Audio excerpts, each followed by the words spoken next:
शालेय परिपाठासाठी उपयुक्त बोधकथा। गोष्टीचे नाव वक्ता आणि श्रोते। एक विद्वान वक्ता एक अतिशय महत्त्वाच्या विषयावर तळमळीने भाषण देत होता।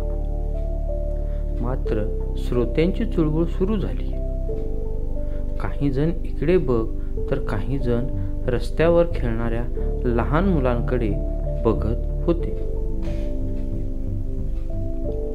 तेव्हा श्रोत्याचे आपल्या व्याख्यानाकडे अवधान खेचून आणण्यासाठी वक्त्याने एक गोष्ट सांगायला सुरुवात केली।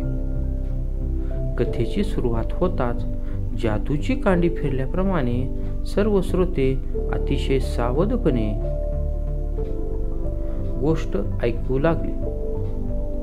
वक्ता म्हणाला, एकदा एक देव, एक पानसर्प आणि एक चिमणी हे तिघे एकत्रितरित्या प्रवासाला निघाले। चालता चालता त्यांना वाटेत एक नदी लागली। चिमणीने उडून पैल तीर गाठला। पानसर्प पाण्यातून पोहत पोहत पलीकडे पोहोचला। बस इतकेच असे सांगून वक्त्याने आपले अर्धवट राहिलेले भाषण चालू केले। श्रोते आता जोरजोराने ओरडू लागले, अहो वक्ते महाशय, देवाचे पुढे काय झाले? त्याने कशी काय नदी पार केली? त्या तिघांचे पुढे काय झाले? वक्त्याने शांतपणे उत्तर दिले, देवच तो।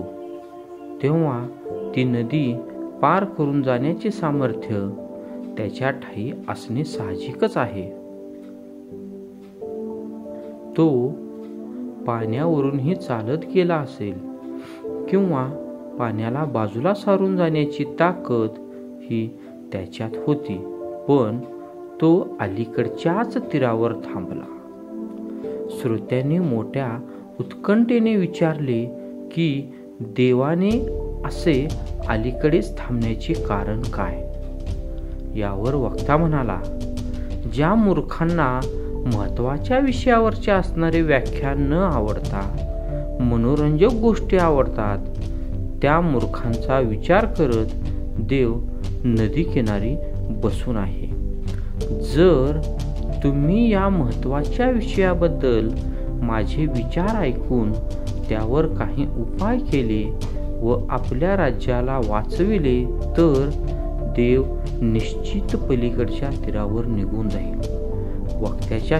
वक्त्याचा चतुरपणा कामी आला व श्रोत्यांनी पुढील व्याख्यान शांतपणे ऐकून घेतले। या गोष्टीवरून एकच तात्पर्य निघते, काही वेळेस आपल्या चांगल्या व देशहिताच्या योजना लोकांच्या गळी उतरविण्यासाठी युक्तिप्रयुक्तीचा वापर करावाच लागतो।